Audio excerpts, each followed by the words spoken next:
Hey guys, Anthony 4x4 Touring Australia. I know you want to probably see a lot of scenery and tracks in action, but if you're going to be doing the touring and the tracks and the action, you're probably going to want some of the other awesome information as well. We've obviously got the mechanical side on 4x4 Diesel, our automotive channel, but this sort of stuff, it's more to do with touring information. It is borderline, so there's going to be a little bit on each channel, so you want to make sure you're on both. This video is going to be, as I said I would, review for you. So we've started this new thing we call review for you, and that is we're reviewing products and it's genuine reviews, which is why we call it review for you. It's not a review for me. I'm not doing it for fun and entertainment. I'm not doing it for a manufacturer or a brand or a shop or someone that's paid me.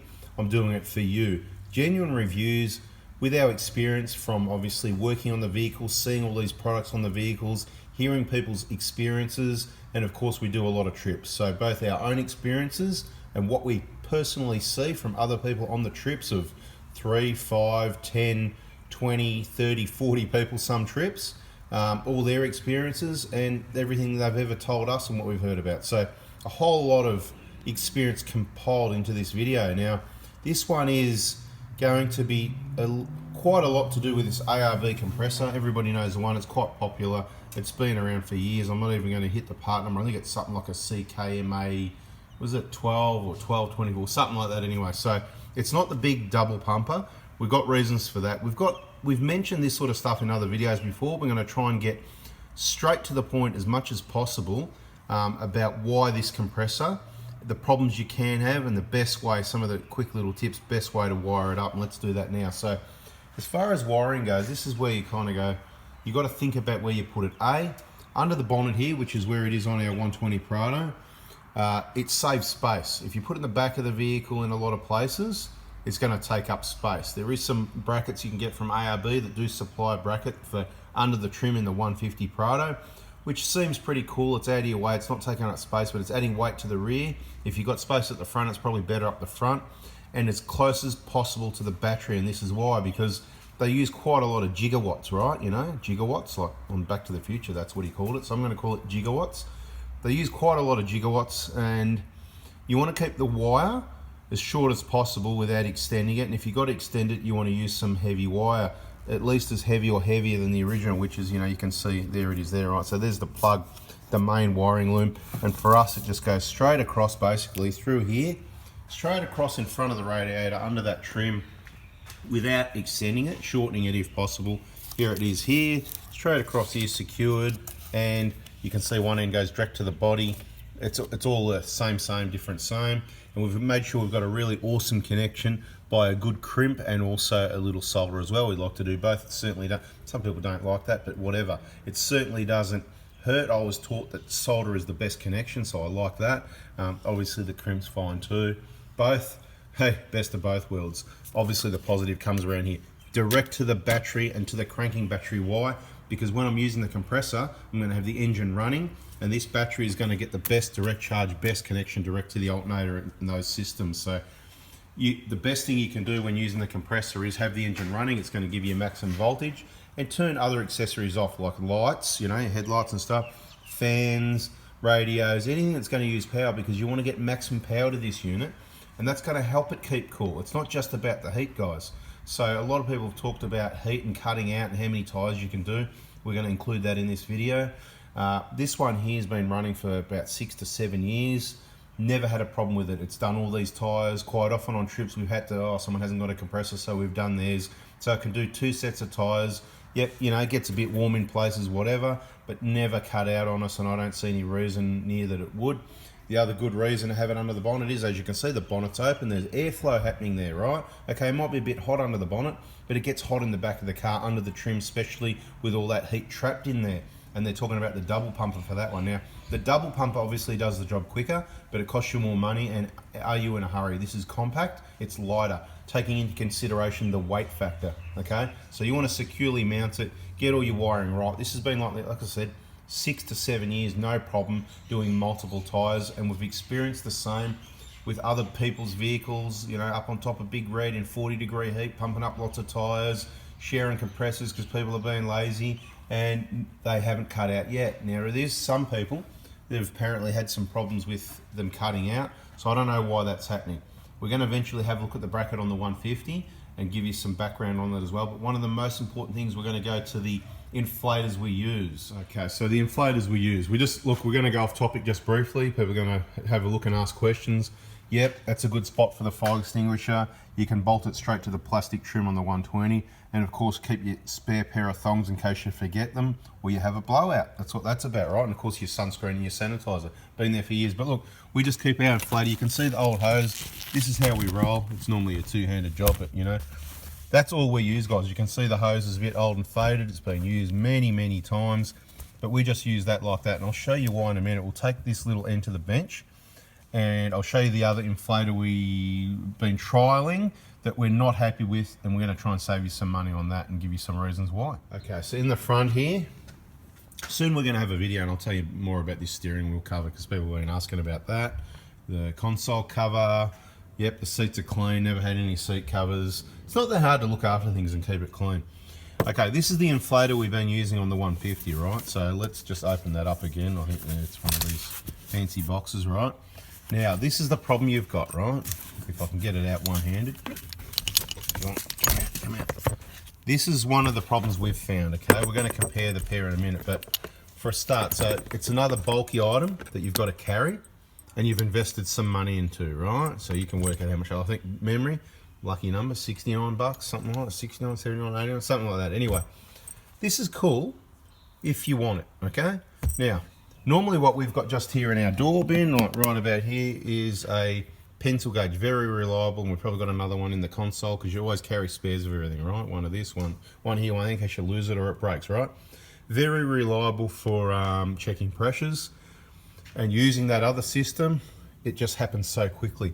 I'm not sure if this somehow through the valving, it slows it down compared to going direct with a clip-on, but there's a bit of an issue we've found with those clip-ons as well. I'll show you this one. Can't do it side by side because I haven't got hands-free, but look, so you release it, see when I go like that and release it, there's not much meat there. See that clip there? Like, that's me pressing on it that way, right? The valve presses back the other way, so if I actually had another hand and I could go and just sort of like try and get the picture a bit, right? It doesn't make much pressure. So the problem we got is, right, we press that, we press on the valve hard as we can, release that and let it, and it goes psss, and it's leaking. So we've got to stand there and we've got to hold it like that quite often. Sometimes it works, and we turn it this way, and it's good that it twists. Look at that, that's cool, right?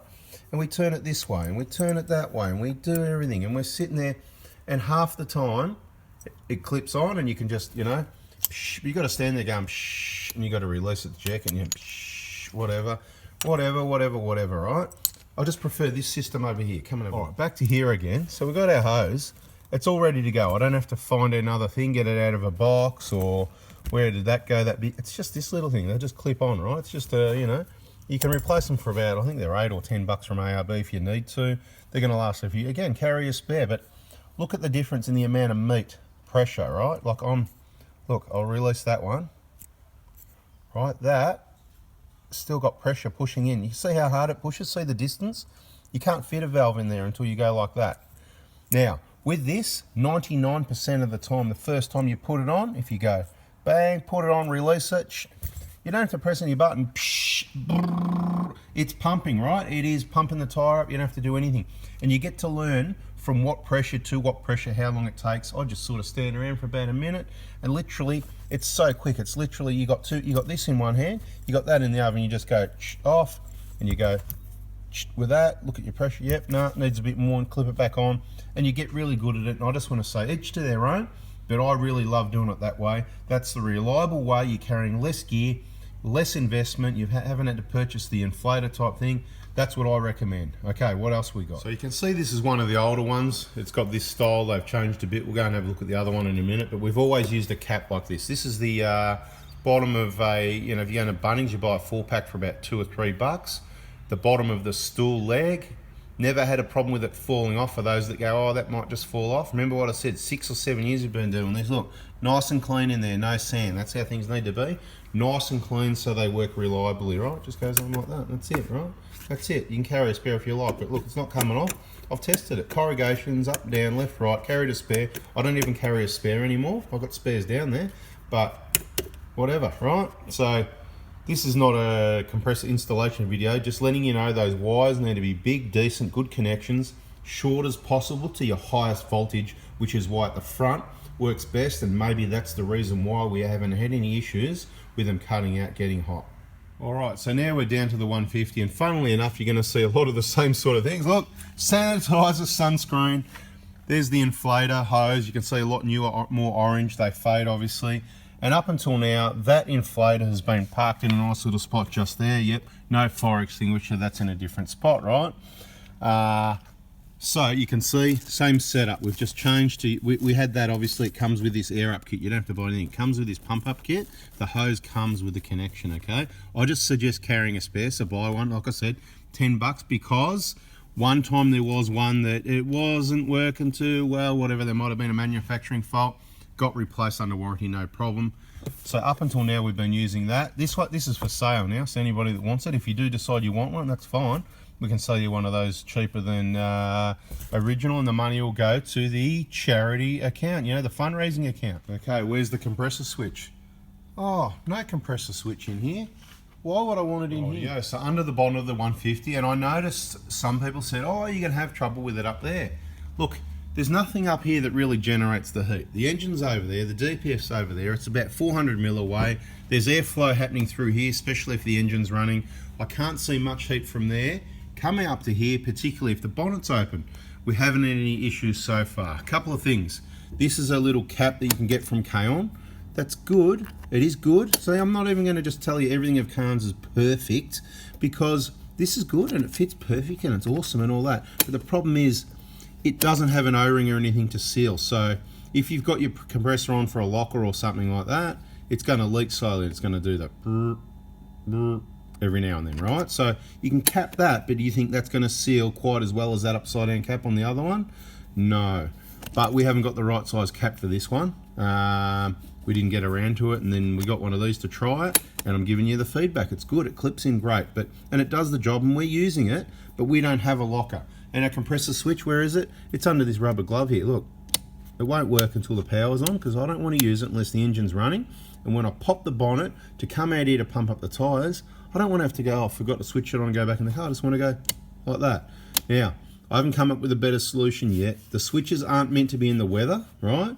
And because I'm OCD, fussy maybe sometimes with some things, I don't want the weather getting to it. And it doesn't cost me anything more than about 10 cents to put a rubber glove over the switch. And it's just sitting there. Hey, it might melt on the compressor, but it hasn't yet. I've been testing it, I've been watching it. The point is, it doesn't get hot. Yes, this compressor's also been used to pump up all 4 tyres, plus spares, flat tyre, other vehicle. Oh, you haven't got a compressor? Haven't had an issue. Why would that be? Well, it's maybe because even though I had a battery, here's that inflator again, for sale. What's it worth? Let me know. Shoot me a text message, or is the easiest way. If you're interested in an inflator and you want to put some money into the charity account, you can pick it up off me. Is your cheapest option if you see me anyway and you want to pick it up. What's it going to be? 50 bucks, 40 bucks? I don't care. It doesn't matter, right? The more you put, the more goes to fundraising. The less you put, better for you. It doesn't matter. If you want it sent, you're going to add 20 bucks, $25 extra if you want it sent. So you're going to want to get it cheap. Might go for 50 bucks delivered anyway. Who knows? Anyway, back to the compressor.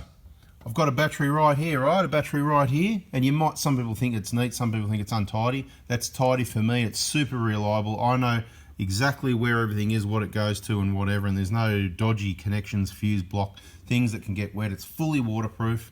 The video's not about that. The point is, I've got a battery right there, but I want to go to the cranking battery. The wiring was long enough to go from there across here. You can see the fuse right there. Same thing, you can see the wire right there. It's right there. See that red one there? I think it's either that one or the one of the two there, right?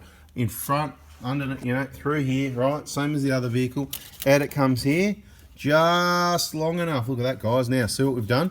There's another little earth wire as well. We've actually zip tied it together and zip tied it to the end, so if it gets pulled, That one's crimp, no solder. There you go. So we've got done the crimping thing for you anyway, but nice good crimps. You know, you can give it, I'm giving it a good yank there. It's not going anywhere. And of course, the other side, straight there to the battery, right? Direct to the battery. Accessories off, engine running. You're gonna get your maximum voltage. More voltage lets the motor do it easier and keep things cool. Maybe that's what it is. So I don't think it's to do with a mounting position. If people have put these compressors in the vehicle down the back, it's a long way from a battery. It means there's longer wires. I hope you've used some massive wires. That may overcome the issue. If you've got it under a trim, there's no airflow. See what's happening here, guys? Look, the bonnet's up. There's full airflow. You're out in the open. The engine's running. The fan's blowing out of there, pushing the heat backwards. There's airflow around the place, whatever. Look, never had a problem. I can't tell you if it's because it's under the bonnet and it's getting airflow and it's wired up correctly that it's not having a problem. Never had a problem, and all the other people that I've been near haven't had a problem either. I haven't heard of anyone personally in front of me. So I do like these compressors.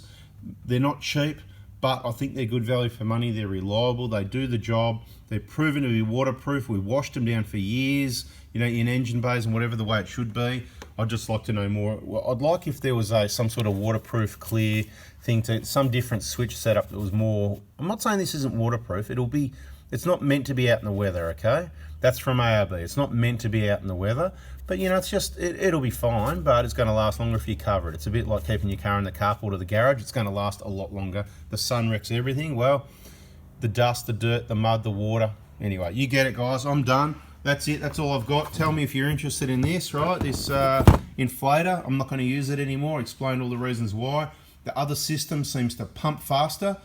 You can check it more accurately. It's quicker, it's easier. I can stand and have a chat. I can grab a beer or whatever out of the Canadian Dry out of the fridge while one of the tyres is pumping up.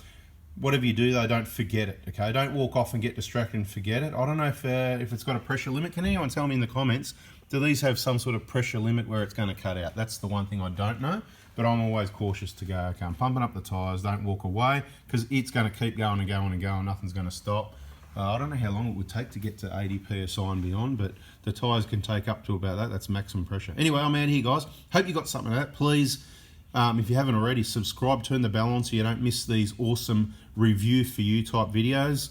That's it. It's in a nutshell. We just tell you everything we like, we don't like, as it is. Please give us a thumbs up, the like button if you got something out of that, and it'll help you make a decision what compressor, where you're going to mount it, and with what wires. See you guys.